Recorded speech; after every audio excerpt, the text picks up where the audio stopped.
Good morning, everyone, and welcome to this session of the Global Conversations and Transforming the Fragmented Community through Deep Dialogue. I am Lynn Meinke, and at one of your facilitators, your other facilitator is Giuseppe Totino, a member of the Educational Steering Committee, and we're here this morning to facilitate this process with Ashok. I really look forward to these next 2.5 hours. And so I want to start with a brief overview of what you'll experience this morning before I introduce you to our speaker. As you kind of heard if you were in the general session a few minutes ago, this 2.5-hour session will begin with a 45-minute keynote delivered by Ashok Gangadine, your subject matter expert, on this key trend, followed by your own small group discussions. We invite you to join your colleagues in a very rich and deep dialogue as we investigate this trend and how it influences each of us personally, our work with our clients, and even the larger community, which will spread out to encompass the world. Each small group, as you can see, is facilitated by a table captain whose role is to guide the group in your 45-minute dialogue, and they will also be recording what we call the gold nuggets. How do you like that? That emerge from the conversations around the questions that you as a group will choose to explore. Some of them are listed up there, and I'm positive after you hear Ashok, you'll probably come to even better questions. How's that? Following these dynamic discussions, we will hear from each table captain as they share their group's gold nuggets. At this time, I ask the table captains to stand and be recognized. Yay.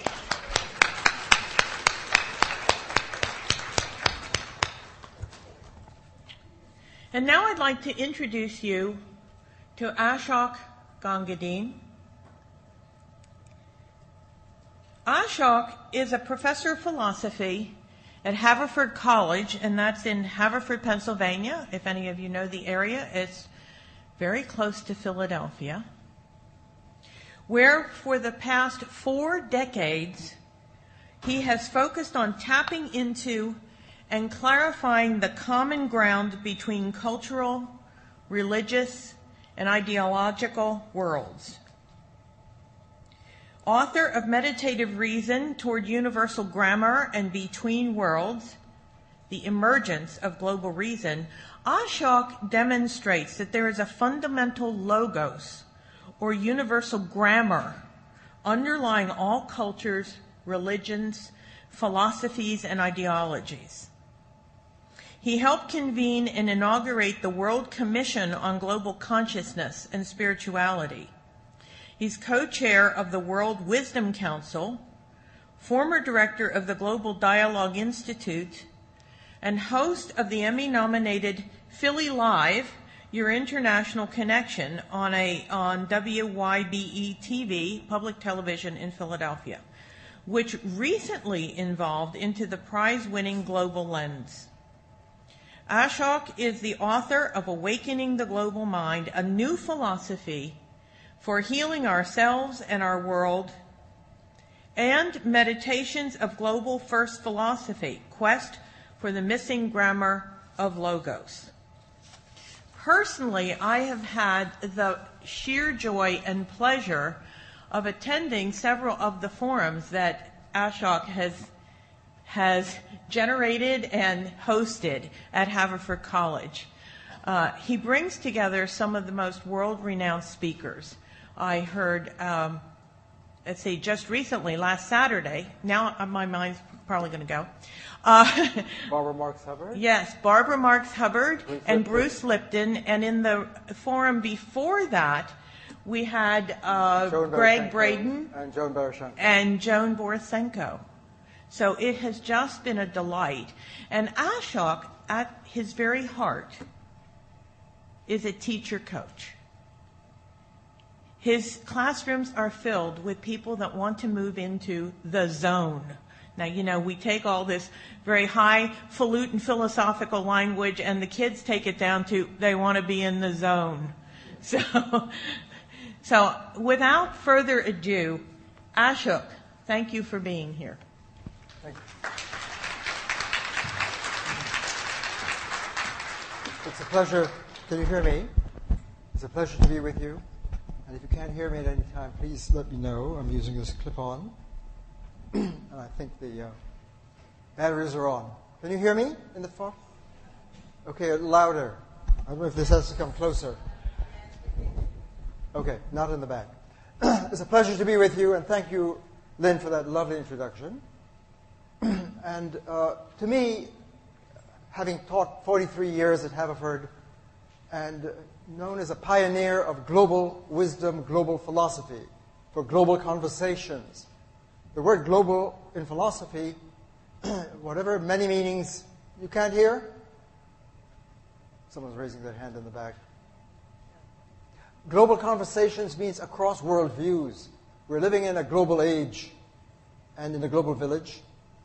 And it's local, too, right here on the American soil, because we clearly are a multicultural society. In the civic space of our democracy, we have so many different perspectives and worlds and cultures and ways of thinking and mindsets. And most of us are not educated to know that you have to know how to cross worlds from where your lens of your mind is. All your life, in utero, it starts. And you're born into a culture that teaches you and shapes your lens of your mind. And most people don't even think about, I have a lens. They see the world, everything it precedes, their inner feelings, the outer facts of the world, and they live their lives. And most people don't realize they have a lens that's been shaped by their culture and their education and their religion. And some of us have multiple lenses. And we don't have the education and literacy to know that when you cross worlds, if you're in the Judeo-Christian world, the mental ecology, the shape of your mind, the lens that you see, everything you see, including yourself, all of your experience is shaped by that mind lens, that culture lens. If you go into the Hindu world, it's a very different space. It's shaped differently.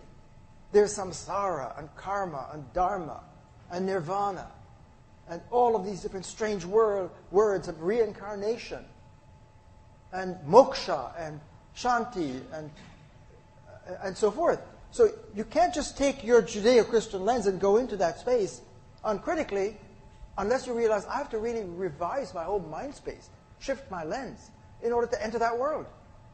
If I go into the Chinese mind, eons of evolution of the Chinese culture, it's a different mind space.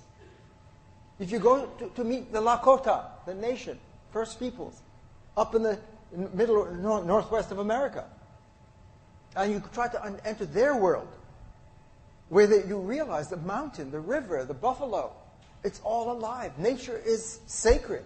You would see the world differently. If you're in one religion and you go into a different religion, it's a different world. Can we dialogue across worlds? Are we educated? Or do we do monologue? Just because we're in the room talking in interfaith dialogue, and I come as a Catholic, and you come as a Jew, and you come as a Muslim, you come as a Confucian, and certain views from African ways of thought, and we talk to each other, and we call it dialogue just because we're talking. But I see you through my lens. I know that Jesus is the way.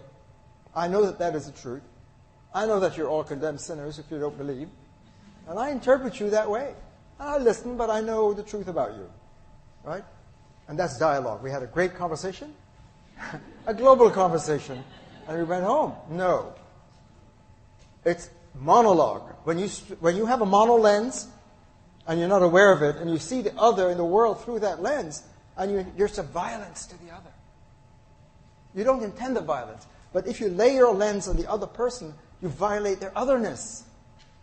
And for them to show up, somehow you have to step back a bit, open space, dilate your lens, to allow yourself to dance into their lens.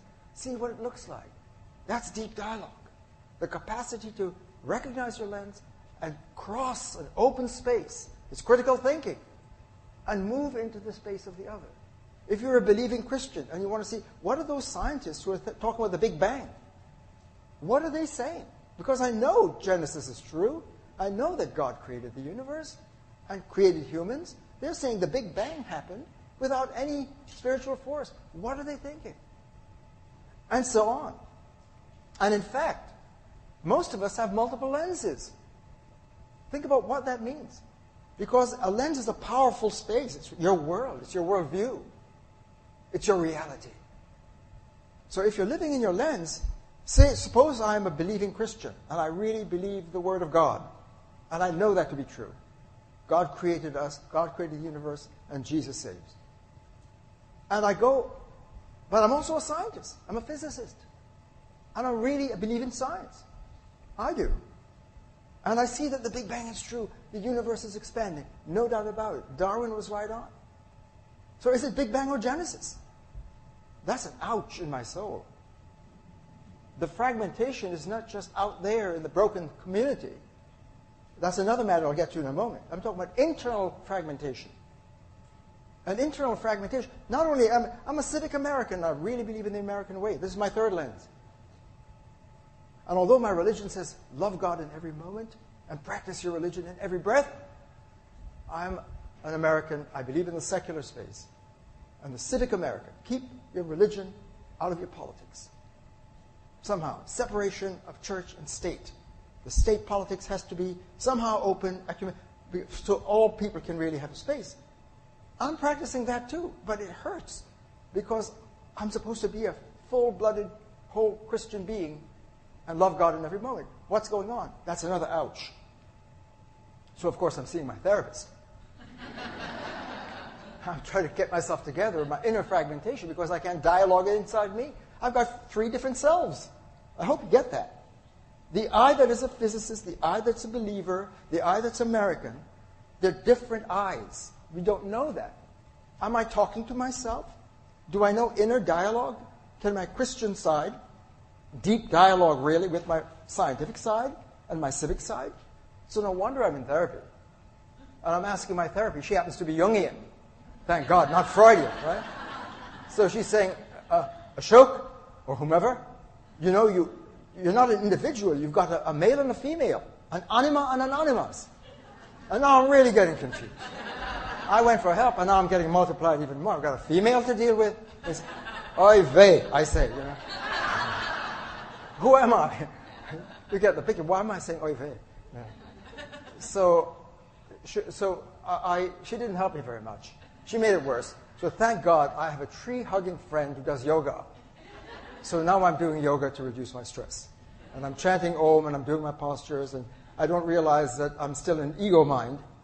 And all of yoga, if you really understood it, is to quiet the ego and go into the zone, to the higher Om zone, the place of higher liberation from that ego mind. Never mind, I'm doing ego yoga, so what?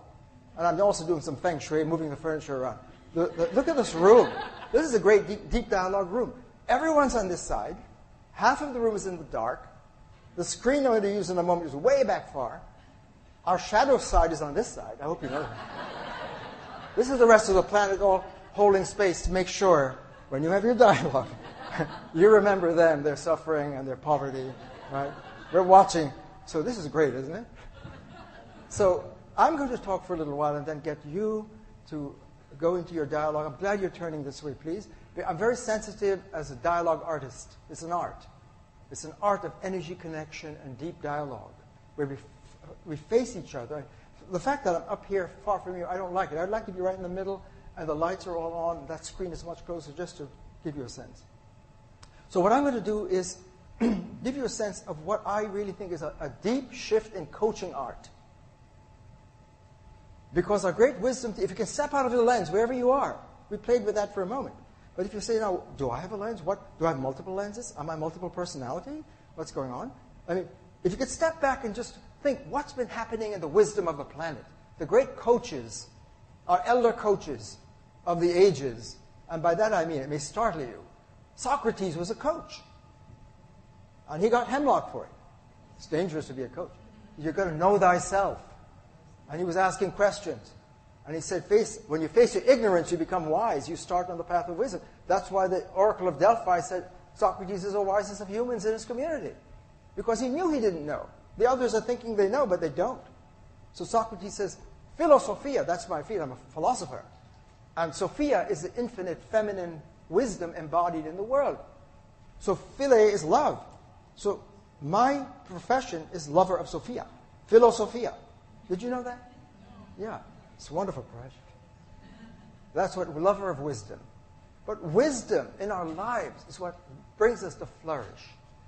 And if you're a life coach and you're coaching humans to come to their highest potential, right? If we listen to our wisdom elders, our great coaches, Jesus was a great coach.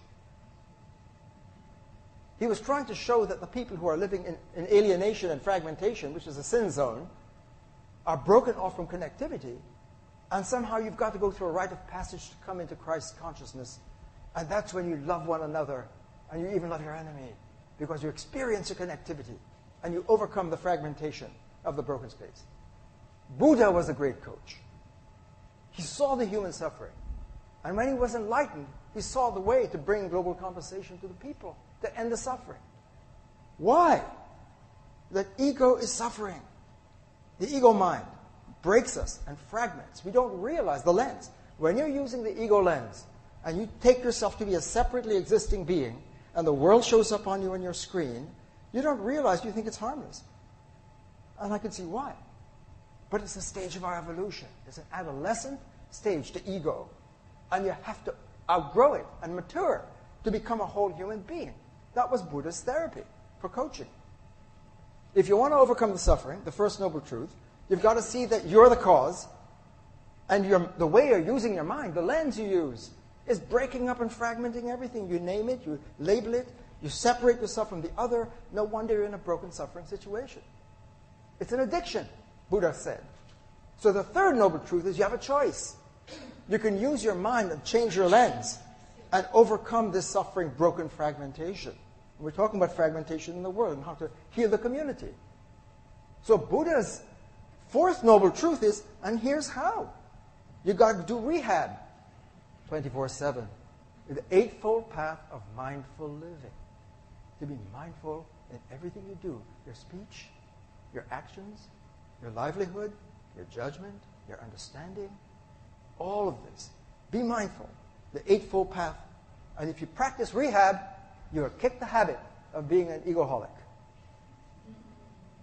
It's an addiction. It's a pattern of consciousness that creates breakdown, fragmentation. In fact, that's why when you live in the limited lens, you fragment yourself from the other. We fragment from each other, right? And if we don't have competence and literacy to know how to dialogue and dance truly, to hear the other and listen deeply, and encounter the other in her voice and her vision, and sympathize and empathize with that. And that's what communication is, and community, and team building, and self-building within yourself to be an integral whole person. You need technology to do that. And Buddha was teaching mindful living will allow you to kick the habits that is holding you in that broken space in your life, internally and externally. So imagine the American civic space. We the people.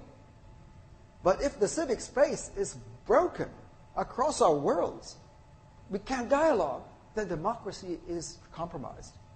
The great miracle breakthrough of America, I'm talking about the community and global conversations, to become global citizens.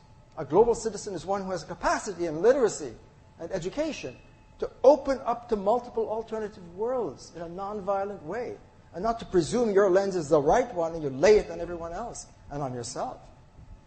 So imagine what a civic space would be. It's one thing to come across the lands, come to America from different lands, and throw out the British, right, and got freedom, in quotes, but we had the same mindset.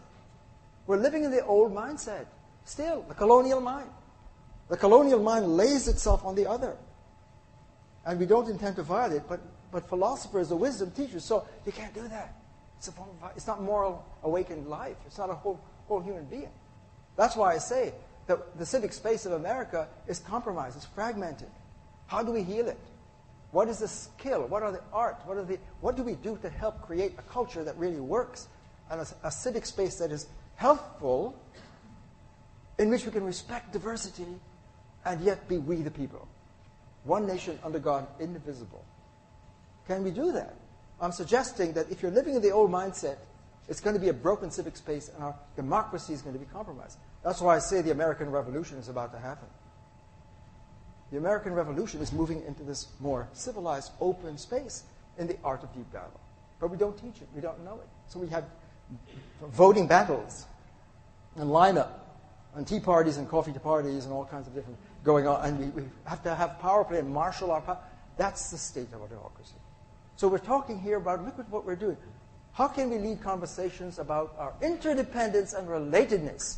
Deep dialogue.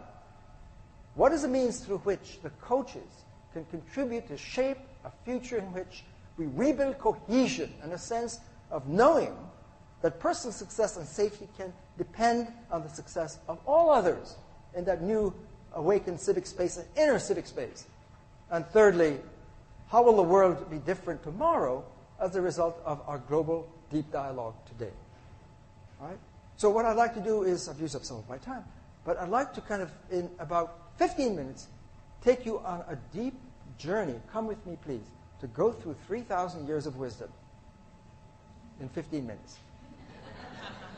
And then we will read my meditation on the 7 stages of deep dialogue. And together, and then you'll go into your conversation. Right? I hope I will have provoked you enough to have dialogue on what is dialogue, how is it necessary, how do we address these questions creatively, right? Once I give a few visuals. Now, you see this chart here, but since you're way in the back, I've arranged to use this projection, which I've never done before. Usually, I have a camera on the flip chart, which I like to create my PowerPoint to show you, but you can't see it in the back, can you? So I'm going to try this magic here. Oh, yeah, it works. Okay. And I'm sorry I'm way over in left field for you, or right field. But what I'm going to do now on the PowerPoint that I'm going to create is to show that most of us live across the planet, despite the wisdom of our great traditions. The wisdom coaches were calling us to a higher space. And if you look across just a moment, now we're out of our lens. We're now, right now, hopefully, together. And by the way, think of my presentation as a meditation. It's not a lecture about information. I'm trying to open up energy so we can feel the power of wisdom as a wisdom coaches, right? So that if you go into China, I'll do it over here. I'm addicted to them. Tao. I hope this works. This is strange for me. Okay, Tao. There it is. It's a miracle. The Chinese wisdom, Lao Tzu, opens when he saw this deeper space. All of these wisdom teachers across the planet are seeing there's a fundamental field of reality where everything is in flow and interconnected. You can name it in different names. You could call it Tao, Chinese calling it Tao. African cultures, Nomo, the infinite name. Greek, the Logos. Logos, listen to the Logos. It's the fundamental energy that allows speech and reason and intelligence and awakened mind, right? And language, all of that. Logic comes from Logos in the Greek. You go into the Hindu tradition, all these great yogi seers were saying Om is the infinite field out of which all reality shows. Om, or Brahman, right? That's the field of Brahma. Into the Judaic tradition, Yahweh. Hear, O Israel, the Lord thy God is one. Is called, so the infinite force. And the Christ story is part of that. And the Allah of the Muslim. And Buddha, emptiness. When you wake up, what is the ultimate field? And if I wrote these names across the top, Tao, Om, Yahweh. Imagine I'm going across, picking out all across the cultures, these fundamental names that shape all of our reality. And Nomo, it's across the planet. Great Spirit. Nomo is name in the Africa. for this infinite name that's all coming down to script, language, word, thought, consciousness. In the beginning is the Logos, as you hear in John. In the beginning is the God word. So whatever name you're using, and the Buddha is Shunyata. Shunya means zero. And Shunyata is zero-ish. And Buddha saw that as long as you remain in the old, everyday, ego-based language, I'm going to draw a line. This is a fatal line here. And here's the ego space. That's me in my lens. This is the screen in which I see my reality. And all of my speech and everything appears in that box. But this is where we live, in this space. In the ego script. The ego, again, whatever culture, whatever world, I can have all of these different worlds. So what's science in the ego science space? Or if I'm living a religious life in that space, in that lens, it's all going to show up here. But what the great geniuses knew, the great coaches, is that this everyday script that is based in the ego mind is not powerful enough to get us into connectivity and community and flow. So the yoga philosophy, if you read Krishna, in the I'm going to change scripts.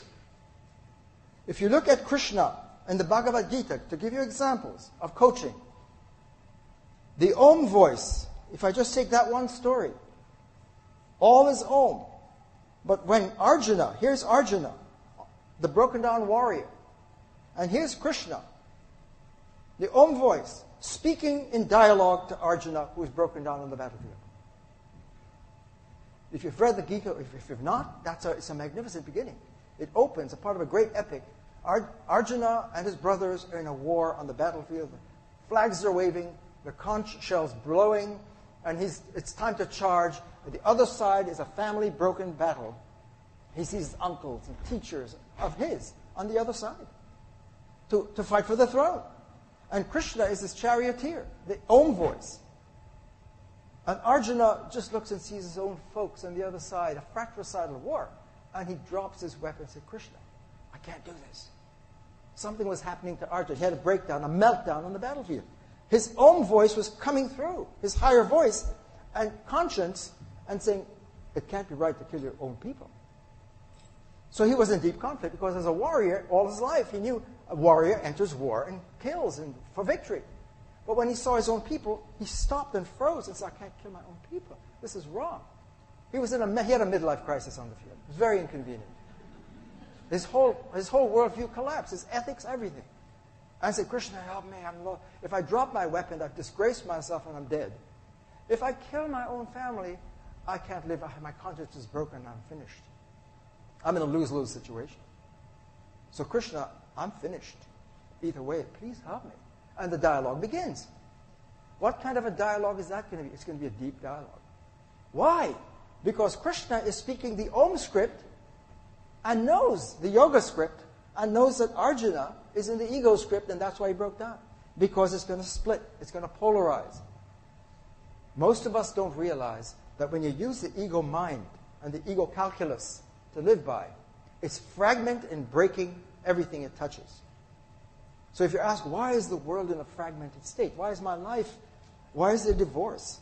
Why is there objectification of our children? Why do people objectify each other when they love them? You're not a presence, you're an it. The I, it. We objectify each other in the ego lens. And we can't have human relations. And we don't know, we never made the link. Krishna, at that point in the drama, is smiling, not in a smirk way, but in a pleased way. Arjuna is ready for therapy. He's ready for coaching. Because his world now, his midlife crisis, is an opportunity for growth to the next level. So what is all, if you read the dialogue, it's magnificent. First of all, how do you dialogue across that zone? How does the awakened own voice coach, truly, the ego voice that's broken down and in a midlife crisis? It's going to take... Krishna has the art of speech. He knows how to speak the high and hold the high space. A good coach must.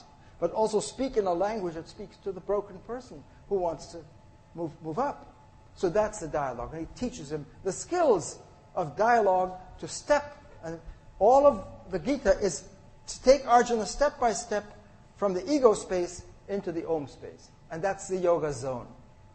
That's when he becomes a martial artist. Because when he goes into the awakened field and he opens his third eye, the awakened mind, from deep dialogue, and he's dilated, he can see connectivity now. If you read chapter 11, it's marvelous. After all of his coaching, and Arjuna is upset with Krishna, and he bitches and screams all the way. He says, Krishna, in the side, you're confusing my mind. You said that knowledge is better. Now you say, pick up my weapon, act. Which is better? And he fights back with his ego defense mechanism, and Krishna knows he has to help him break the ego barrier. So yoga, art, and science of coaching is to learn how to break the dominance of your life by the ego mind, so you can go into flow, into the higher state, and experience interconnectivity. Because when you go into the deeper field of reality, whatever you call it, whether you call it the Christ consciousness, because Jesus taught that. Jesus knew that in the ego lens and speech, and his disciples were speaking the ego voice, and he was teaching them a higher script, the Christ script. And that's when you go into the higher place. So when you go from across this line, from the ego script into the higher script, and I had to find a way, because I'm finding all of these wisdom coaches across the planet are in their own fonts trying to help people go from this place with a separated ego and the broken world into the high place. And these steps of crossing over is what is so difficult, challenging, and amazing, and we have not learned to do it well. In Jesus' version, it's very radical. Unless you die, you can't be born again. Somehow you have to let it go. You have to let go the fixity of the old story and the way you are in the world to get a higher pattern. And what does Jesus say? He understands deep dialogue, because he says in this space, and I'm using double parentheses, so what I'm trying to do in this PowerPoint, and it's usually I like to do it there, is that the unified field, the higher script, I use double parentheses for every word spoken there, and in the ego script, I use single parentheses. Every word you speak here, I use single markers, and that's almost to mark that you're in the ego space. And when you cross into the integral, holistic, deep dialogue space, I use double parentheses. And the point I'm trying to make and share is that all of our wisdom teachers and coaches knew that the ego script is not powerful enough to be a full human. When you go into the awakened script, that's when you flow in deep dialogue. The word dialogue, logos, dialogos, it doesn't mean two. It means flowing into the field of interconnectivity where you can stand with the other in an open space, a sacred space, and speak deeply from your heart and allow the other to speak. And that's the technology for all life, to go into the deep dialogue space. Right? Imagine, I'm using double script to mean, so when Jesus was living in that and teaching his disciples who were in I use single brackets and double brackets, in the single bracket space, he said, when I was in prison, you visited me. And when I was hungry, you fed me. And the disciples, when did we do that? And he said, when you tended to the least of mine, you tended to me. Why? Because you know in this deep script, the deep dialogue script, that I and the other are deeply interconnected. The other is in you. Whereas here, the I is separated from the other. Martin Buber, the great dialogue coach, in his book, Ich and Du, I and Thou, saw that there are two ways to be a human. I, it, and I, thou. What's that? What's a thou? A thou is a being, a person, a mensch, who's standing in front of you, and you're not laying your lens on them. You're open.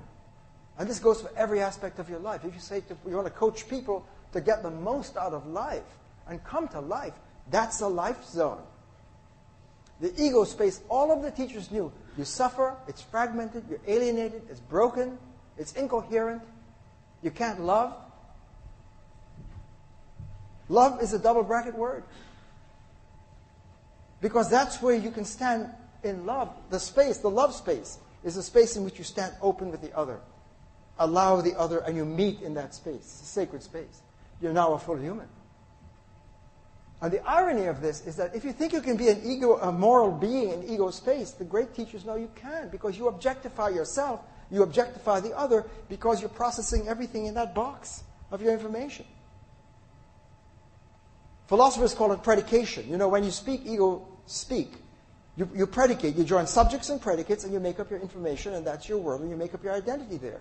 So I'm Socrates, I'm a philosopher, I'm Greek, and you have all of your predication, and that's who I am. And the teachers know, no, you're much more than a bundle of predications. Labels and names and attributes and predicates that you put on yourself as a logical subject, and you make yourself a bundle of information. That's not who you are. Buddha saw if you do that to yourself, you're going to undermine it, you're going to suffer, you can't have a flourishing life. You have to move out of that obsession with self-identity. So this is the point. Self-identity, if you hold on to it as most of us do, and we cling to our identity, what else do we have? That's who I am. That's my story. I'm a bundle of predications. And if you go to have coffee and they say, tell me about yourself, right? As Lynn was trying to tell you about me, but she didn't predicate. I was watching. You can say, well, I'm this, I'm that. And, you say, boring. I want to know you, right? I don't want your predications. I want to feel your energy. I want to know you. The teachers knew that.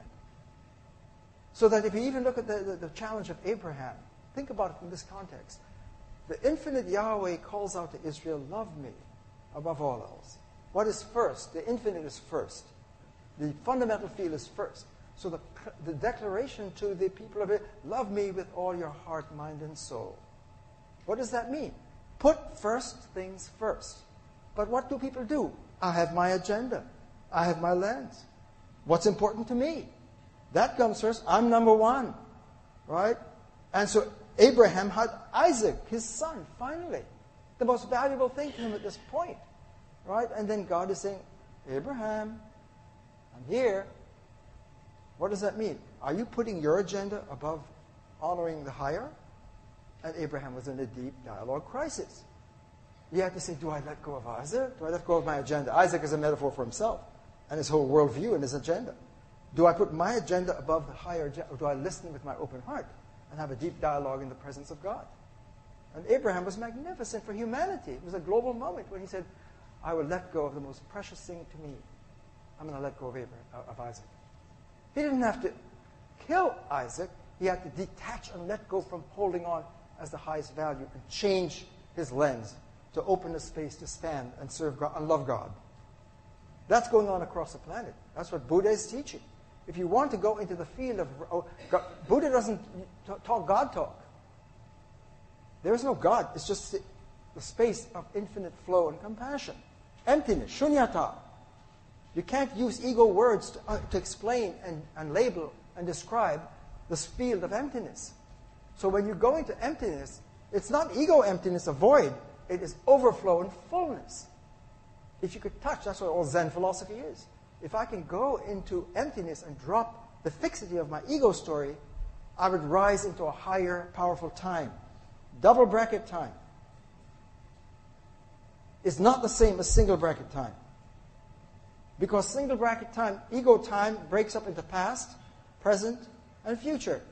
And again, everything it touches, it puts in its label box. The past is over, and some of us get hung up on the past in ego life. I was injured, I was hurt, I was abused, divorced, whatever it was, and I'm hurt and I'm stuck in my past and I can't live now. Or I'm stuck in the future, which is not here. I want to get into medical school. Students have this all the time. Right? I'm here to learn liberal arts, but I'm worried about law school and medical school and getting in the performance of my grades. I'm stuck in the future. And the only way I can get into the present is to get wasted on Friday night. And that's pathetic because it was... but if you can go and you've read Eckhart Tolle, The Power of Now, what is not pointed out is that to go into power of now, you've got to switch your lens. Now power is not the same as an ego now. If you got this one basic point. Ego time is stress time, awakened time, mindful time, Christ time, Buddha time, all of these great yoga time is to go into the yoga zone, is to go into a place where every point is connected. You can breathe now. It's dialogue. Dialogue is deep, interconnected flow. You're not cut off and isolated. You're not lonely. And that's one of the themes of this dialogue, aloneness and isolation and anxiety, all of these themes that mark our time. Where is it coming from? And what I'm suggesting, if you listen to our wisdom coaches of the ages, they're all diagnosing it. isolation, fragmentation, polarization, violence, divorce, breakdowns, abuse of one another. It traces to ego minding. That should be headline news. Ego is a leading cause of death. Right? The wage of sin is death. The gift of God is life. Buddha, thoughtlessness is like death. Mindfulness is living. So double bracket living, I mean, shouldn't this be on headline news? That life, in time, double bracket is not the same as life, ego life. It's a stage of our development. Ego is like, the word for human is homo sapien. And the word sapien means wisdom. It comes from wisdom, wise. Sapiens is wise. Again, Sophia. So if we're homo sapiens, right, we should be the wisdom beings. That's what to be a full human being is, a wisdom coach. But ego sapiens are not logo sapiens. Right, and I joke about our shift. You talk about the butterfly effect, or you talk about the caterpillar becoming the butterfly. Well, I just twist the words a bit. When the ego pillar becomes a Buddha fly. That's when we take flight as a human being. In other words, we're in a metamorphosis. And to be in the ego stage, and most of us live our lives and die in the ego stage, and it causes tremendous deep stress and distress and brokenness inside, between people. Our love life is compromised. No wonder our marriages are broken and our relationships are... because if you're trying to relate in single bracket, it's an artificial space of relation. Double bracket love is where you stand in that deep, compassionate space of connectivity and interconnectivity. But you have to open up for that. And that's when you flourish and become a whole human being. So if you listen to our great coaches of the ages and we ask, are we coaching well now? Are we helping our clients and ourselves in the art and literacy of upscripting into the place of deep dialogue, the technology of living the wisdom of interconnectivity? Because when you go into deep dialogue, and we're going to read the meditation now, you go into a space where I, thou, we stand open, we dare to be vulnerable and drop our fixed, limited stories and open up to the other. In everything we do. You go to the museum, the Philadelphia Museum, the Van Gogh is there. And you know it's worth $3 million, and you go with your ego lens, and you go on your way online, you go and you stand in front of the work of art for a moment, and you ego it to death. You say, I wanted to see this because it's worth a lot of money, and I wanted to say to my friends that I saw it. You completely missed it. Whereas if you could go quietly into the museum and just dare to stand open in front of the Van Gogh, or anything, any person, or the sunset, and let it reach you, let it speak in an I, thou. It's a presence. A thou, you don't put your lens on it. You stand open, allow it to speak in its voice. Imagine meeting your lover that way. All right? That's a space of love. Where you don't objectify him or her. When women say, don't objectify me, I'm not an object, that goes for everything we do. You should remind yourself, you're not an object either. Why do you objectify yourself? Because when you egoize yourself, you're making yourself an object. So I'm just trying to bring out the source of it. Right? The source of breakdown, fragmentation, alienation, polarization, and violence traces to the dominance of the ego lens for making your culture and yourself. And the wisdom teacher for centuries have been teaching us, it's dysfunctional. Grow up, mature. You're not ego sapiens, you're logo sapiens. You're light beings. You're meant to be awakened. Awaken the mind. Become mindful. And when you do that, nature is sacred. Everything is sacred. You enter sacred space. Imagine what that would be like to tend to the environment, where you know that nature is beautiful, Sophia embodied. And your child, how do you raise parenting? I've got 5 children I've been raising. And as I became listening to this as a coach, Lynn said I'm a coach. I consider myself a coach for my students. And it's ironic that in my classes, I see their athletic equipment is piled up outside the door. Because I teach from 2:30 to 4, and they run out to the athletic field. Haverford is among the top 10 in the nation. And we get brilliant students, and they're athletes, and running out to lacrosse or the soccer team, whatever it is. And when they see this philosophy in my courses, I'm teaching Buddhist thought, Hindu thought, Zen, all of European wisdom, global ethics. Global means this space, the global conversation. They see, oh my God, I want to live a life in the zone. It's not just when I'm on the soccer field that I get in the zone, or those peak moments when I'm in peak performance, but I don't know how I did it. It happened accidentally. And now I see there's a technology to live my life, to cultivate myself, to live in the zone. That's when I become a human. They get it. So students, in coaching them, and that's what Socrates was a great coach. He was a gadfly. He was a midwife to help draw out his students to discover themselves. So I guess what I'm saying here is I'm very mindful of the time. I want us to take a few moments to read this with you, the 2-page meditation. I'm the founder of the Global Dialogue Institute, which is at Haverford College. Global dialogue means the art of dialoguing across and conversations, global conversations, across very different perspectives. How do you move from ego-log to dialogue? How do you move from that moment when you see, oh my God, all my life I've been living in my ego lens, but now living with the Lakota, I see they have a different world. It's a shock. I was thinking of them from this point of view. Now I realize I need to go into the Lakota lens. I want to see their world. I want to communicate with them and see where they're coming from. Right? That's stage 1. Right? So most of us live before stage 1. So when you arrive at stage 1, it's like the Arjuna moment. You reach, oh my God, there's a different world here. I've been just seeing it unconsciously this way, and I realized, so, men and women do it. Men are from Mars and women from Venus. You know that story?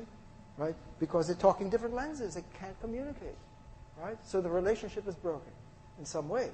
So that what I'd like to do with you, with this as a kind of a warm-up, to take about 10 minutes to read through the 7 stages, and then I want to open up for any questions before you go into your small group to talk now. What do you feel? What do you think?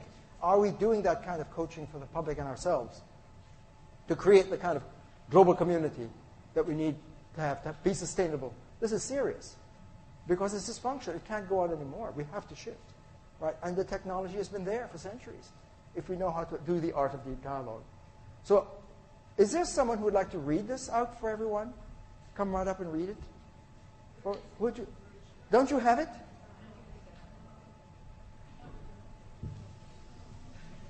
Could you come up, please? I'd like someone's voice to read it out, and I'll just say a few things along the way. Thank you so much. What is your name? Barbara Rose. Barbara Rose. Can you reach? Is the right level for you? Is that good? Can people hear me? Okay. Yes? Can you hear? Other copies? It was on the website. I was hoping. But listen, it's all right. That's why I'm asking our friend to read it. It's a meditation on 7 stages of deep dialogue. I've been presenting it around the world.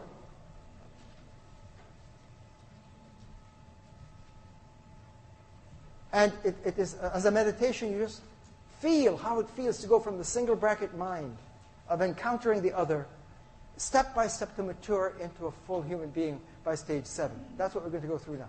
So if you don't have it, just listen. Please begin. 7 stages of deep dialogue, awakening global mind. Radical encountering of difference, stage 1. Self faces other. This first encounter comes with a certain shock, with a realization of an other, a different way of life, a different worldview, an alien other that resists, interprets, disrupts my settled patterns of interpretation.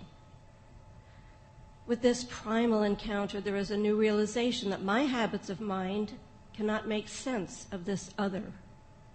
This radical encounter with difference, a different world, a different way of making sense of and experiencing the world, is disconcerting, sometimes threatening, and evokes a vulnerability to this alien presence. I have a new sense of delimitation, and I feel challenged to change, to revise my way of relating to this other. I realize now that my habit of translating the other into my pattern of minding, of appropriating the other to my worldview, is dysfunctional. I am forced toward a self-critical thinking. So I face a sudden silence, pause, opening, an open horizon of uncertainty and risk. I must make a decision to move forward or draw back. Well read. So that's a moment now where this initial stage, all your life you've lived, and now you're getting to this other person or culture or religion or partner is a different perspective than me. And I haven't gotten that. Do I dare open up myself and become vulnerable to cross? Or do I step back and say, I ain't going there? It's a choice, right? And to move to the second stage, you have to say, I'm going there. I'm going to open a global conversation. Let's see where it leads. So it's vulnerable. You're going into the unknown now to dare to step back for the first time and begin to move out of your lens, privileging it to encounter the other. Continue, please. Stage 2, crossing over, letting go, and entering the world of the other. Self-transformed through empathy. After the initial shock and realization that I now face an alien world, a worldview very different from my own, I feel challenged to inquire, investigate, engage, and enter this new world, to engage in critical thinking. As I open myself to this other, I realize that I need to stand back and distance myself from my former habits and patterns of minding the world. I begin to realize that this other world organizes and processes the world very differently from my way. I realize that I must learn new habits and ways of interpretation to make sense of this different world. I must learn a new language. Indeed, I must translate myself into a different form of life that sees the world differently. This involves a bracketing of my prejudices. I feel a new horizon opening. So the word prejudice is here. Your lens prejudices you. It's prejudgment. It's preconscious.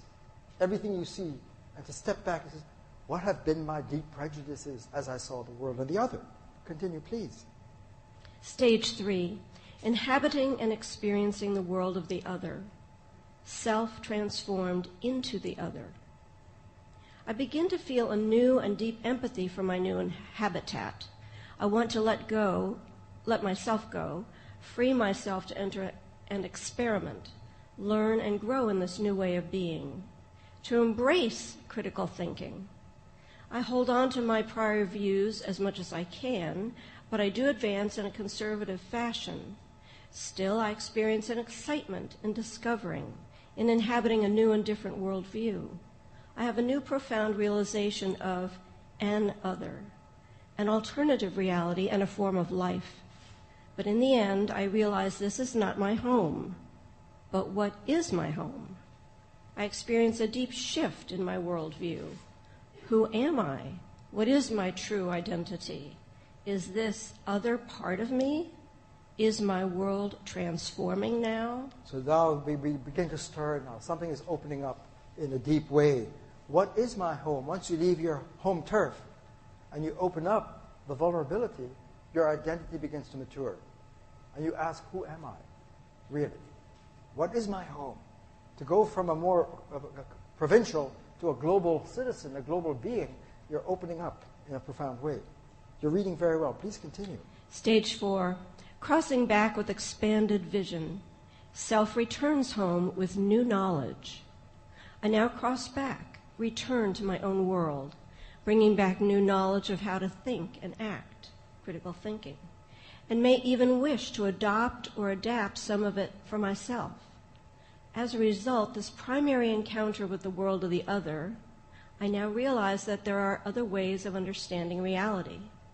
I'm therefore open to rethinking how I see myself, others, and the world. I encounter myself and culture anew, with a newly opened mind. My encounter with radical difference now challenges my former identity, and everything begins to appear in a new light. There now begins a dramatic deepening of my sense of self, my identity, my ethnicity, my life world, my religion, my culture. There is no return to my former unilateral way of minding. So once deep dialogue opens and you become from an ego-log to dialogue, and that's the point of our great wisdom teachers, that the self is a dialogue being. the other is deeply encountering and within us already. When you know the other within you, now you discover, so you're going through a profound shift in terms of your life coaching and self-coaching. Continue, please. Stage 5, the dialogical critical awakening, a radical mind shift, self inwardly transformed. As a result of this new encounter with self, when I cross back from my deep encounter with the other, I begin to experience a profound shift in all aspects of my life, in my inner experience, in my encounter with others, in my relating to the world. I begin to realize that my encounter with other has shaken the foundation of my former worldview, my former identity. For now that I am mindful of the living reality of other worlds, other perspectives, I can no longer return to my former identity and forget this living presence of the other. Indeed, I now begin to realize that there are many other worlds, other forms of life, other perspectives that surround me. I now open to a plurality of other worlds and perspectives, and this irrevocably changes my sense of self. I feel transformed to a deeper sense of relation and connection with my ecology. I feel more deeply rooted in this experience of relationality and community. I now see that my true identity is essentially connected with this expansive network of relations with others. This is the ignition of the dialogical, critical awakening.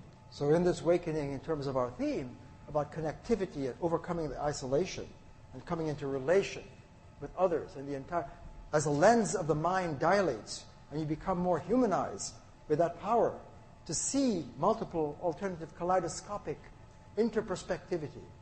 An awakened human being is interperspectival, and that's what it means to have perspective. And so the self deepens. Continue, please. Stage 6, the global awakening, the paradigm shift matures. Self related to self, others the world. In my transformed dialogical critical awakening, I discover a deeper common ground between the multiple worlds and perspectives that surround me. I have a new sense that self and others are inseparably bound together in a boundless interrelational web. I realize that multiplicity and diversity enriches myself and my world. I now see that all worlds are situated in a common ground of reality, and that radical differences are nevertheless situated in a field of unity. I experience 3 related dimensions of global, dialogical, critical awakening. Okay, I'll give you a rest for a moment. I'll take these. This is rather compressed, so I'll help to decompress it. So now you're maturing into this new awakened dialogue being of self related to self, others, and the world. So you're finding a way to dialogue within yourself, in your multiplicity, and with others as well. But notice what happens at this point. The culture is opening, a culture space, the community space is opening, because now, at this level, you can entertain deep diversity and difference without giving up unity. Imagine the space of America, opening up the civic space in a deep dialogue space of community where you honor diversity and multiplicity, you don't water it down or melt it away, and yet you could still have community and communication in the common ground. I'll read, let's take turns reading then. Please, I'll do A. An ever-deepening discovery of self. I become aware of a deep inner dialogue within myself. I discover a rich multiplicity and diversity of perspectives within my own inner world. In this inner dialogue, I feel increasingly more deeply rooted and grounded in my world. My identity is enriched with multiplicity, and I experience a more potent sense of my uniqueness as I celebrate my expanded world of relationality with others and with the ecology. B, a dynamic dialogue opens with others in my community.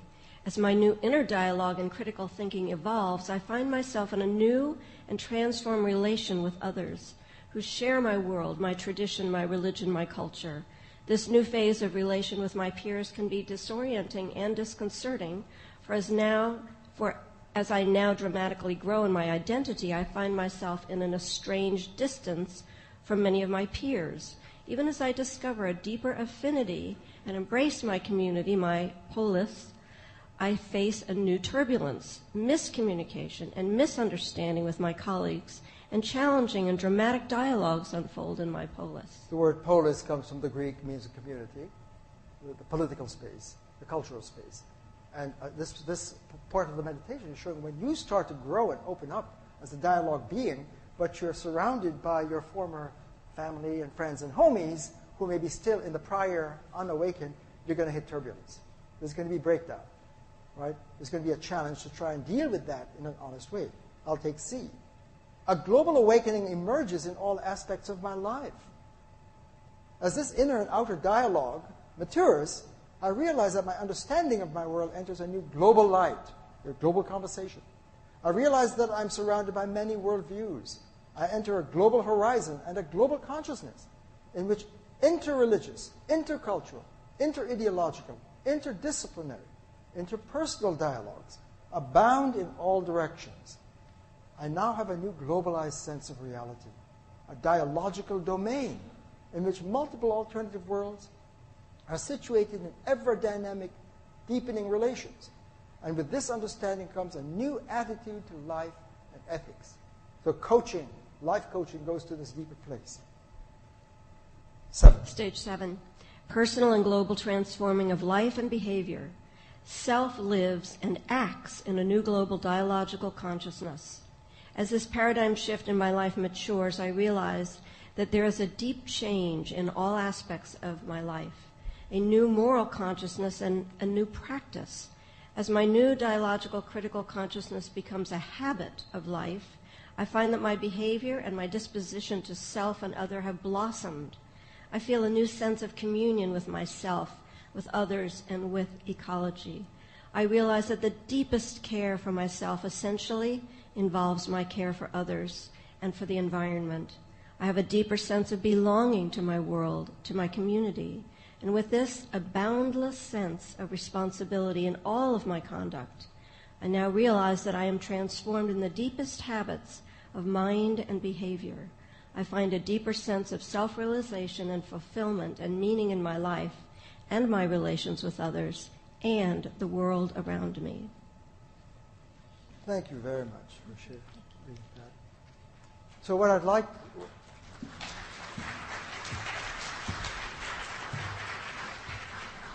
So as a meditation, this is almost getting the chart and the blueprint for all wisdom traditions.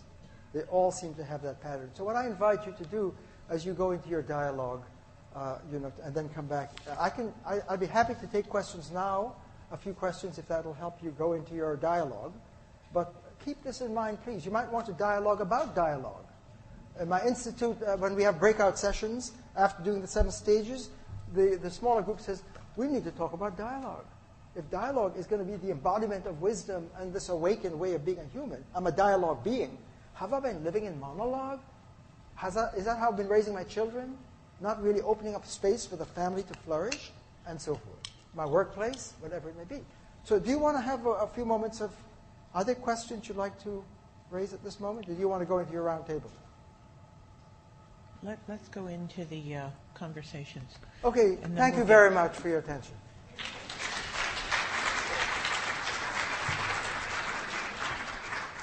Wow.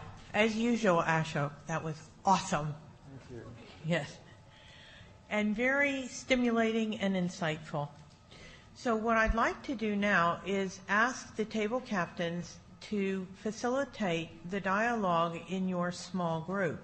Now I just want to point out, everyone, we do have this extra space.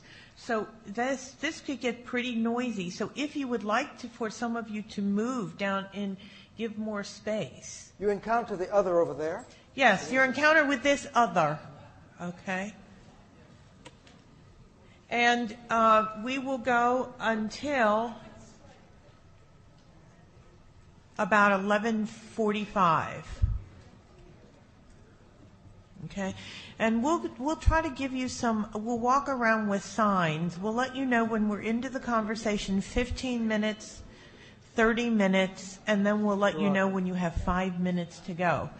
During this time, Ashok and myself and Giuseppe will just be wandering around and tuning into your groups periodically. I hope you don't mind. So please find a group. And we should discuss this in public. Just as a reminder, everyone, as you're getting started, if you would like to use any of there are the 3 original questions that were posted. Feel free, though, to be in deep dialogue and perhaps allow something to emerge that is not one of the 3 questions on the board. Thank you. If you would please start wrapping up and the table captains collecting their notes, their nuggets. We're going to be starting to have the table captains in just a minute come up and report out. Okay, if we could come back, those of you that are over here in the shadow side, if you'd please move over here so that we can just bring us all back as the larger community again. I'd appreciate it. Thank you.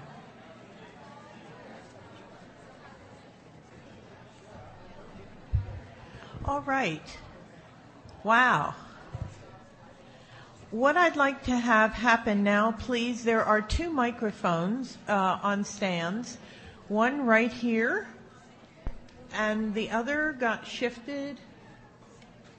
I'd like the table captains to please come up and line up between one of the 2 microphones and to share with us. We're going to be sharing the gold nuggets that came out of each one of your deep dialogues. And Ashok will be sharing with us any wisdom as he sees fit. So if you, table captains, okay, we have some ready to go. Pat, do you want to start us off? I'm not sure if your mic is on, Pat. Just check. Okay, Pat Williams. So our group, and I'm sure there's going to be some similarities, so I'm glad I get to go first. With the importance that came out, kind of the bullet points, if you will. Wait, I have to change that. I'm using nonviolent language. The important points, can't say bullet point. It was curiosity. One of the hallmarks of coaching is curiosity, and so we got that from this and maintaining our awareness of curiosity about self, about the other, and about the emerging dialogue.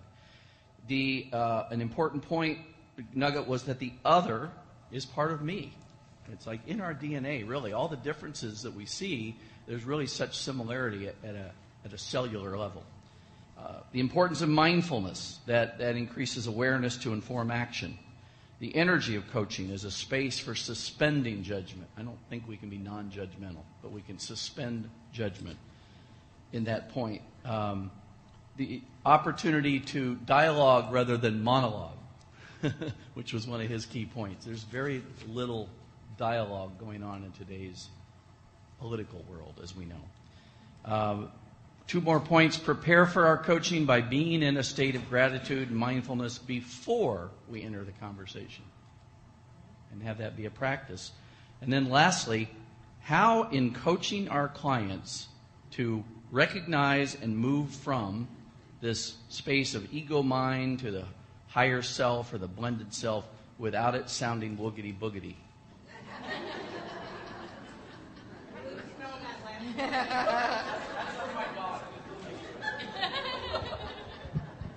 I'm going to write that down, woogity boogity. Okay, Meryl? Thank you. I'm Meryl Moritz. These are my partners in collaboration. And we started on a little journey. One of our members told us an anecdote, which essentially was a slap. And in this journey, we went to trying to seek the nuggets, the slap being the first nugget. What is the slap? What is the noticing that we have in a dialogue? When it either a dialogue or a monologue or something else. And we tried for nuggets, but we came up first with meteor. We have a meteor here. But then we created a cosmos, we hope. So is there something we can do to bridge to a seventh stage conversation, then we realized that even the framework is an ego box, as if we're assigning some sort of quality to it. Instead of, we might have left it as a meditation and started to think of this is better and this is less than. So that ego box, what a challenge. And to, used from the film Avatar, the notion of I see you. Mm-hmm. Not the impatient statement many people will say as a surrogate for listening of I hear you, which means watch out, they didn't hear a thing you said. We want to realize that we need to notice that noticing the ego box can be transcendent. As soon as we notice it, and then we accept or embrace what it is, we have the choice to move out of the ego box and into the love. Can the dialogue really be experienced in silence? Those who went to the silence workshop heard some of that. And that true dialogue occurs as the loving connection occurs. And if the intention of silence is love, true dialogue can happen in silence. Language is only how we express the meaning we add, and dialogue happens when the silent mind and love are connected, so we can listen for the person's wholeness. And we had a quote here from Mother Teresa, moving from disgust to wonderment to awe. And the last we leave is two very, we thought, wonderful questions. What's before the caterpillar? The ego pillar, that is. And is it about finding the path to take our lens out and off? I just want to comment. Both of these summations are beautiful, very articulate, and to me, they ring right true to exactly the heart of what I'm bringing out. And your point about silence is extremely powerful, because the double bracket space is, script space is a space of silence. So in Quaker silence, I'm in the Quaker institution, Haverford College, founded by the Quakers. When you come into silence and you check your ego at the door, and then you allow the silence to speak, and in Quaker meeting, you get up and speak out of silence. Right? It's a silence, the voice of silence. Or when the Buddha was trying to coach the student, his clients, into awakening, and they were asking, does the Buddha have immortality? Is there a beginning to time? And these kinds of single bracket questions, the Buddha sat silent as a teaching, coaching moment, to get the student to say, why is Buddha silent? I know the Buddha is stupid, and I know the Buddha has, but it was intelligent silence, so silence speaks. Thank you for that. My name is Karen Ramsey, and I'm representing the fabulous group over here. If you guys want to raise your hand. There you go. All right. So some of the nuggets that I captured from the group are there's interest in how others see the world. And one person said that she will now look at her organization to honor the autonomy and have deep dialogue about differences to bring about harmony within her organization. So she connected it directly to the work that she is doing. That making these changes starts with each person as an individual, that it's changing our own lens first before we can make any other changes. It's a major journey to make the shift from ego. It starts with doing the inner work to honor our different selves, which you talked about earlier. It's not giving up our own perspective, but honoring other perspectives and detaching ourselves and recognizing that we're an ego, so that that's how we can begin to have a shift in our own thinking. And I captured a quote from one of the participants who said, I will see new ways to meet incarcerated women where they are. And it's about being in a place of listening and being open to hearing a different point of view, being heard and valuing without judgment. Or I guess it can't be suspended judgment. There you go. Hold a space for others. Those are some of the nuggets that we had. I'm Kathy Parker from Albany, and my group is over at the far end, some of the people who came into the room first, very eager group. What we talked a lot about is the journey where you go from tolerance to respect to celebration, and that the movement for diversity started in a place of tolerance that we all felt difficulty with, because one member said there's no love in tolerance. And in that tolerance is that ancient idea of color blindness and how insulting and condescending that can be to, when you're viewing the other, not see otherness but only see sameness. And what we wanted was acknowledge otherness and then move on to the sameness, but don't deny either part. We talked about a way to get there was by connecting your head and your heart and your gut and having the energy between all of that. And we talked a lot about the importance of energy, and one member brought up this wonderful metaphor of popcorn. You need to add some energy to popcorn to get it to pop. You need energy for change. You need to agitate and irritate people for them to want more. So you need that energy and that uncomfortable. But if you do it too fast, too hard,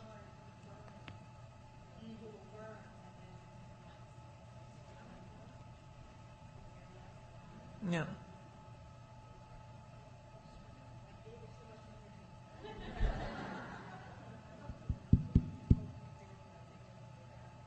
No. Why don't you come over and use this mic? So we a little too much energy there. All right. Then we talked about specifically corporate cultures. How do we bring that a sustainable way to be uncomfortable in a corporate culture that tries to avoid, any uncomfort? How could we do it for there? And then we talked about we actually decided we would, at the very last minute, we'd address a question that was up there. And we said, well, so how would we lead conversations? And one member said, lead with a question and then listen to the answer. Don't throw the question out if you don't want to hear the answer. Be ready to hear the answer, but leading with questions so that you can learn.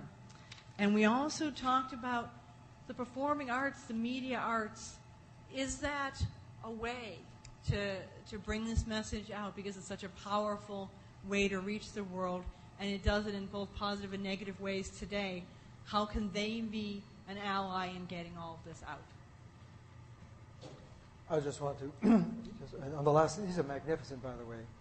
Having done this around the planet and having breakout groups come back and report, the level of articulateness and literacy in your voices are fantastic. So if I don't comment, it's not because I'm not thinking. For example, in the prior one, when it was suggested that, check out your own lens and try to drop your lens, it's a huge point, because activists want to change the world. The planet is on fire and many crises going on.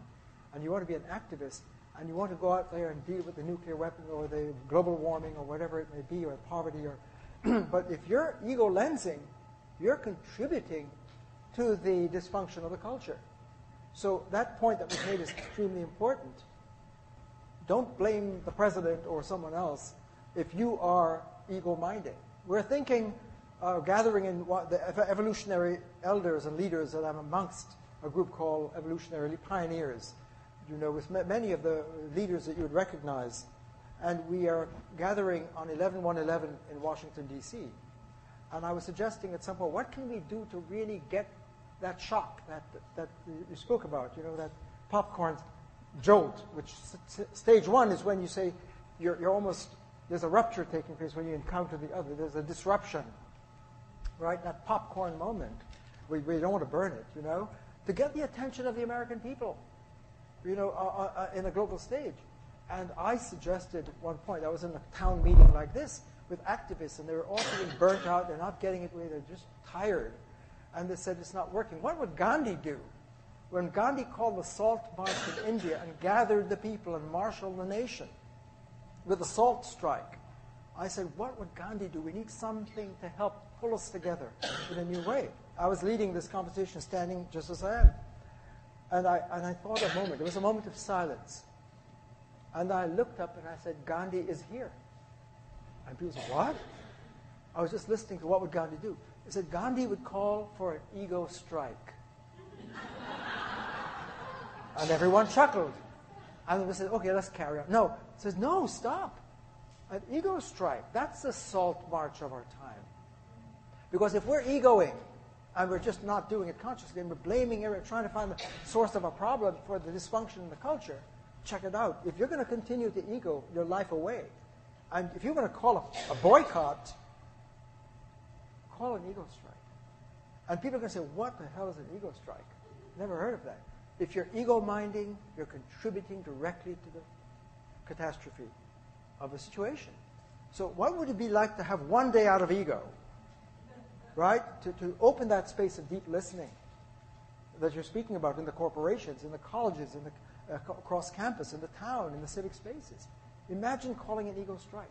So the evolutionary leaders are wondering, what would that be to go to Washington, D.C. and call a march on the nation? One day we're going to just watch, am I egoing? And to live a sacred day. You know, in so many ways, to be mindful for a day. Right? I'm not going to ego for a day. What would that be like? So thank you so much for that. I'm Lynn Christian from Salt Lake. This is our group. The quiet ones over there. The first thing we did is stepped into the space together by asking the question, what is new wisdom? That is, what is the new wisdom that's born in each of us after this last hour of being presented with your material? And we all responded to that to get together. And then we were asking questions of how we could use this information to contribute to the art and science of coaching. And as we went through our dialogue, we kind of did that coach thing, now that you know, what are you going to do about it, sort of thing. So instead of being that graphic with it, we basically just asked, now that you know, what is the difference that you're wanting or needing from the world? And Kimberly said, I want to know how to best invite other people to engage in this wisdom space. And Gloria said, I want to show up as an open energy field for connection, wisdom, and dialogues, and give the ego a vacation. Cecilia from Peru wanted to be able to speak clearly of this thing that we had been dialoguing about, and also about a part of herself that she had connected with during the dialogue, and to share about it, share it in a space, be able to speak about it, write about it. And it was very important to her to connect with self first there, and then connect with others from that place. Rula from Lebanon wanted to find practical tools. How can we spread this dialogue? Sue, I want to own the power within to love the earth back to health and integrate this other wisdom. And Joseph said, I want to have a deeper sense of curiosity for others that doesn't shake my regard and my comfort with self. And I asked, how can I be more in the now and fully engaged in the presence? Thank you very much. I'm hearing in the last two presentations, this is really a high level excellence about the performing arts. Can they contribute to spreading, the sensitivity to dialogues and giving a vacation to the ego? And the performing arts are extremely powerful. Music, for example. One of my 5 children is in Sedona, an accomplished yoga teacher. Another daughter has a yoga studio in Sedona, Devi Yoga. And he is a musician, an artist trained in classical music. He's using music as a powerful medium to open up the dialogue space. I'm giving you an example. And he just said, Dad, I don't know how I belong in this culture because, I'm not, Timberlake or these other, he can't find a way to place himself. And I suggest, why don't you think of yourself as a shift artist? Meaning shifting from the ego culture to help facilitate a bridge, a crossing, a coach. I learned that the word coach comes from the Hungarian, the coach, literally the stagecoach, to move as a vessel, right? So a coach is like a Socrates or the ferry person who helps usher to the next level. So music, for example, can be a very powerful transformer in the culture because it speaks to the young and all ages, right? So in this case, a shift artist, when he sings about how the youth is struggling in ego time and can't feel she has time to breathe or to play or to love, because you've got the bills and the deadlines and all of the stresses, and suddenly the open time comes in the song. I got all the time in the world. And the voice of the singer takes the person to breathe and feel. I got time to breathe and feel the sun on my skin. I can live again, right? So art can be extremely important as a mover of the culture. So thank you for those thoughts.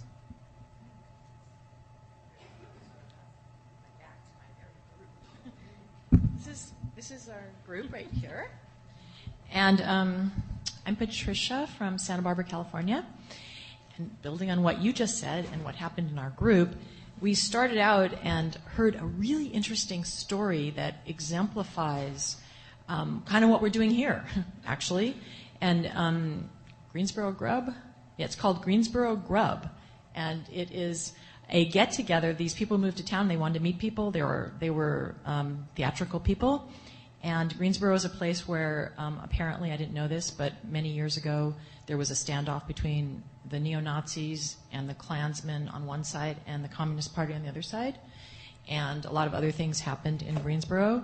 So there's some divisiveness in the town. And these people moved to town. They invited people to their home to have dinner, and then afterwards to share entertainment and talent, etc. Started out really, really small, and now it's the talk of the town, and hundreds of people go, and the first 50 people get to sit at the table, and you don't know who you're sitting next to.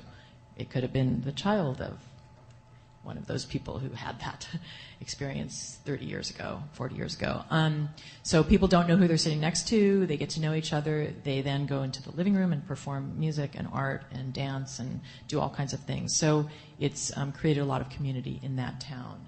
So I thought that was a really exemplary story. Then we went into actually talking about, we sort of took, I think, a deep dive into presence, personal presence, and the power of personal responsibility for our own presence and how we show up as coaches, as people.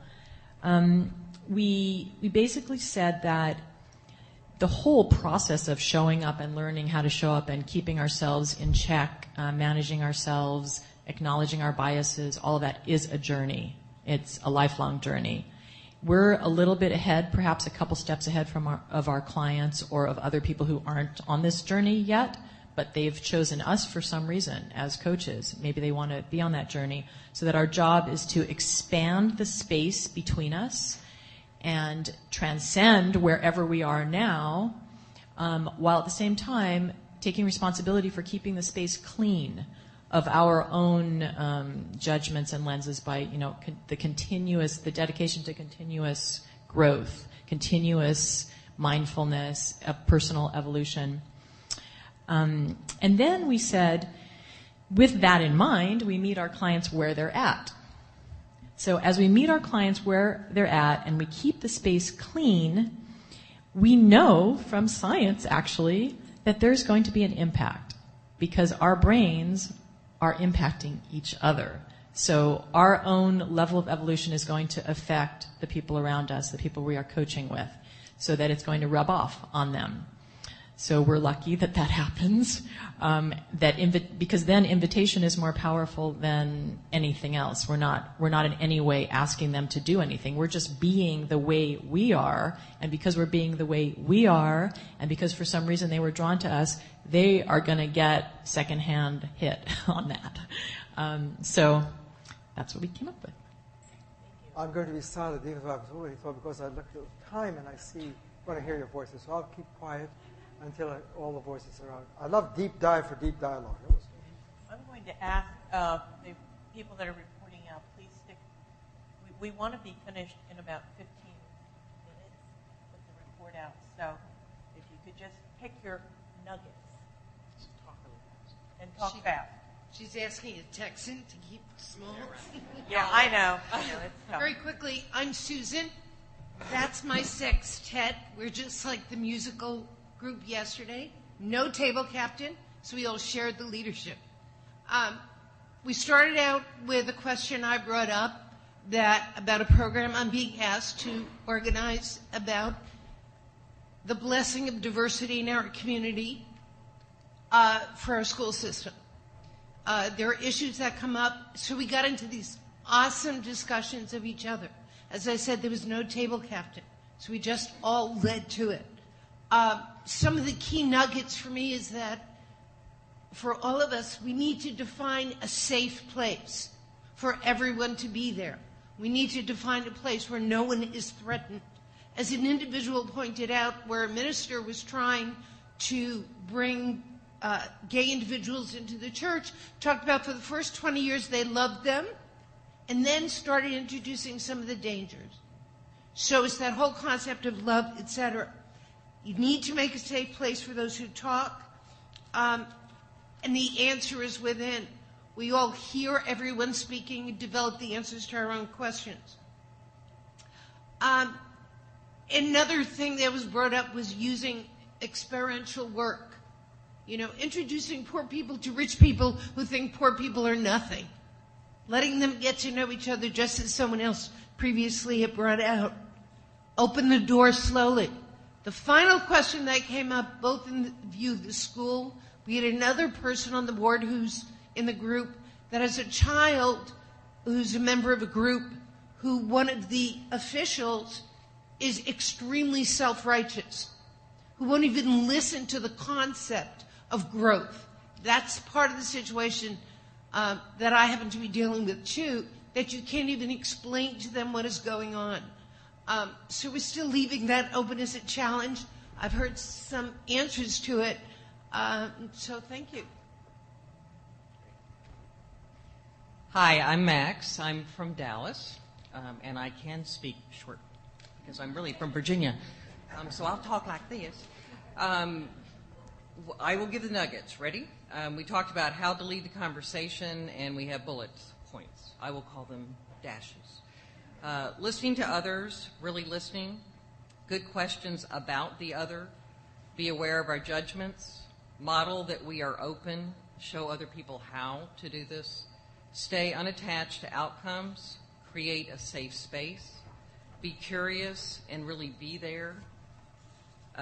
Each of us has multiple lenses, and to be aware of those multiple lenses. The inner fragmentation, be aware of that because it's based on our lenses. Speaking from the heart, having passion, awareness, and openness. Live in the double brackets. We really like that. It's good. Yeah, double brackets. Recognize that this is a process and it's probably not going to just happen overnight. Practice, practice, practice. He came and helped us a bit with silence the noise in our ego mind.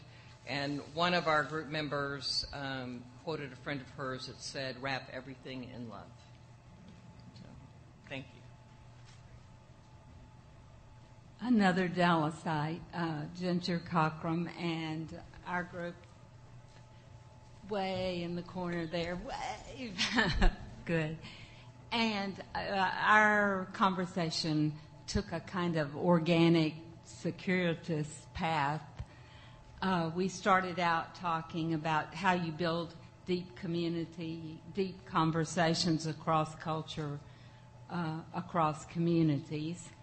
And Renee, one of the younger ones in the group, started talking about online communities. And we talked about how can you really have those deep, meaningful conversations.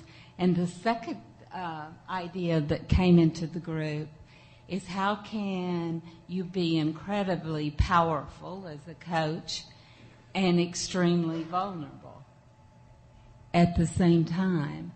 And then the concept was entered that a mother with a new baby is probably the greatest metaphor for power and vulnerability. And that, and we sat in that a little bit and talked about that, and then went right into that online community of how mothers can join across the world during that time of isolation and vulnerability, and connect with other mothers, and in deep and meaningful conversations, even saving lives in that process. So that was a great piece. And then we talked about how you go into a company and organization and are powerful and vulnerable. And that was, we got into the whole concept of the process, trusting the peer process as a coach. And we all came to the one male in our group, Thomas. We all agreed that Thomas was bigger than a process. You know, he could go in and be powerful and be vulnerable too. Hi, I'm Norma Nielsen. I'm from Bermuda and the United Kingdom. I had a fabulous group sitting over there in the corner. I'm trying to talk low into the mic. But we looked at all three questions. We focused on number 2. And the first thing for us is, where do we start? And we decided that we needed to first let go of our own ego, operate in a state of constant curiosity, working with ourselves, creating the conversations, continuing the conversations into our communities and reaching out and creating a bigger vision. One of the things that also came up in the midst of our conversation was the value and the space in the power in nonverbal communication. And as a group, we have collectively agreed to create a blog that will be a community blog where we can continue the conversation on a global basis. And the double bracket group. So, and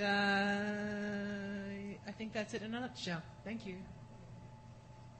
I'm Doug Anderson from the DFW area, and I was with this group. We thought that it was a good thing to recognize the necessity to have the inner dialogue within each of us. And we also thought that it was a very good thing to move away from ego by using humor and lightness. We recognize that there is an increased awareness among peoples all over that they are being shut out of the dialogue, and that maybe this is laying a foundation for a renewal of dialogue. We think it's useful to identify the things that do connect us. And we thought that being part of any group at any level was a wonderful thing to connect. There definitely is a desire within each of us for more. And we thought that there was a distinction between being authentic and just being, and both of them were very useful in this process. Good afternoon. My name is Gabrielle. I'm from Canada. I had the honor of sharing with 7 wise women. We moved from thinking about this to feeling about this. Picture a 19-year-old in a family with multiple challenges where the credentials and the letters behind the name is not what is important, but the love and the care that you offer is what is. And I think that speaks to the independence and relatedness. So when we moved from thinking about this to sharing about it, then we really got at the human level. When we share at the human level, and we can be authentic about our inauthentic, where we're inauthentic, where it is that I actually need to struggle and challenge, that's when we got to share who we were as women and where we got to relate and connect with each other. Thank you.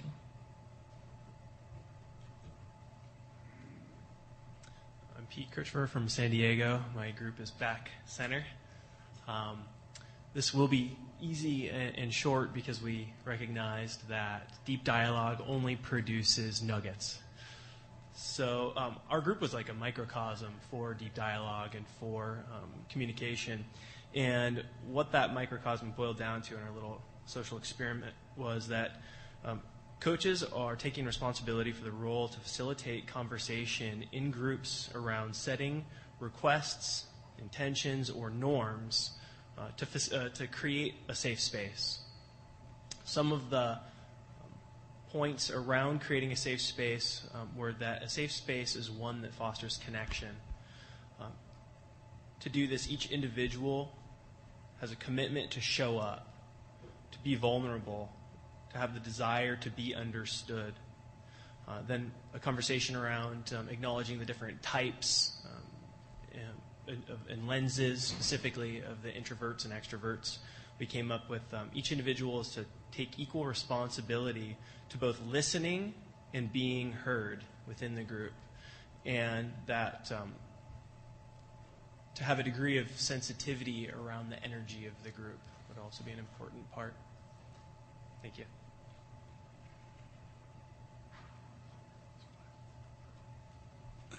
Good afternoon. My name is Tuncay Gülsoy. I'm from Turkey, and my group is right over here. And it has been a long day, and we have discussed many things, but we wanted to come up with a partial answer to one of the questions rather than discussing the very big picture. And it's the question number 2. What is the means through which the coaches can contribute to shape a future in which blah, blah, blah. And the point is, we think that somebody else already mentioned this, it all starts with us. It has to start with us. We have to be in dialogue with ourselves. Are we in real dialogue with ourselves? That was our main question. And the second thing, we now see coaches as an additional responsibility. The coaches must be a knowledge center. A center where the wisdom is accumulated from different people, from different coaches, and then redistributed to others. So a kind of exchange agent.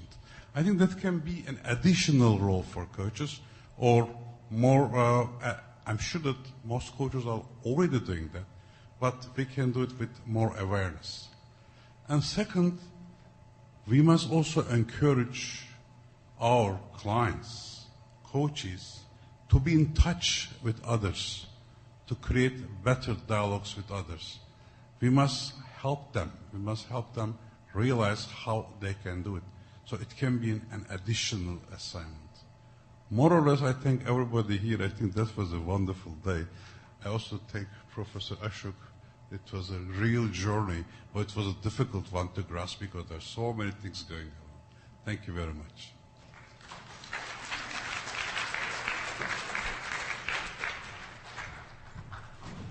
So, as a way to close, first of all, I'd like to thank Ashok for this fantastic, fantastic presentation.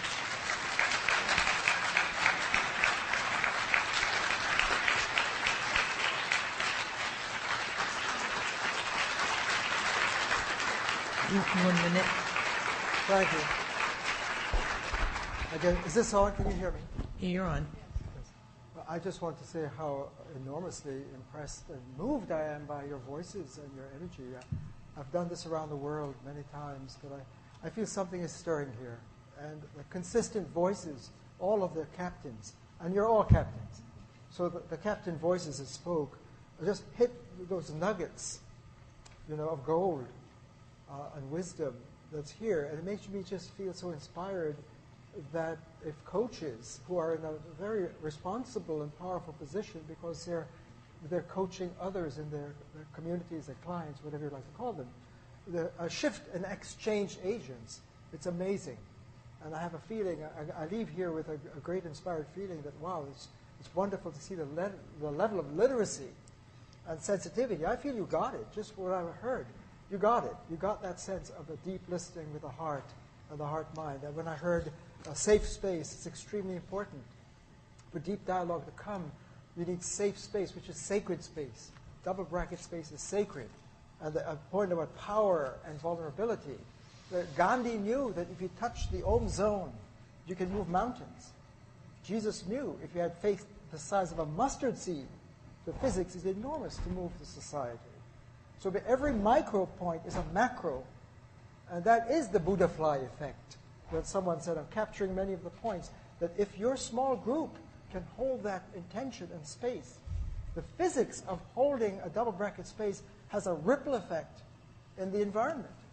And it's the butterfly effect. And in this case, the Buddha fly effect. It really ripples. So I'm just very grateful to share with you and to hear your voices. Very inspiring. Thank you so much.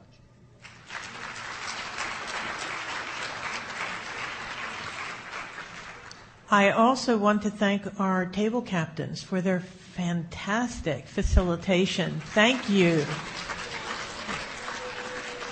And I also want to take a moment, if I could, to thank our fantastic artist that's going on in front of you, Martha McGinnis. It's amazing what I see there. She's got it. Those little capsules of nuggets, they're there somehow. Thank you, Martha. She's amazing. She's absolutely amazing. I'll get to you in just a second. And I really want to thank each one of you who are in attendance today. Thank you for your willingness to be here, to go into deep dialogue. As I walked the room, the looks on your faces were amazing. And, this was not lighthearted chit-chat. There was a hum, an ohm, if you will, in the room. So that was pretty awesome. For the table captains, I just want to remind you that we do have a luncheon in room 103 immediately following, so that you can choose who's going to report out on Saturday at our final closing. So please. I also want to remind everyone that the general session will tomorrow begins at on the global conversation, begins at 3:30. We're going to continue this tomorrow in a different way, and it will follow Annalise Kerr's keynote address. So luncheon and everything will be where you were this morning. So thank you, and just a reminder, we will be digitizing all of these amazing works of art, and they will be available for download from the ICF website in late November. Isn't that awesome? Yes. And you had a question. I'm sorry? May I also personally photograph this? Ask Martha. Oh, thank you. And then also, in honor of you, Ashok, may we duplicate this handout for our own use in deep dialogue work? Let it go viral. Thank you. Thank you.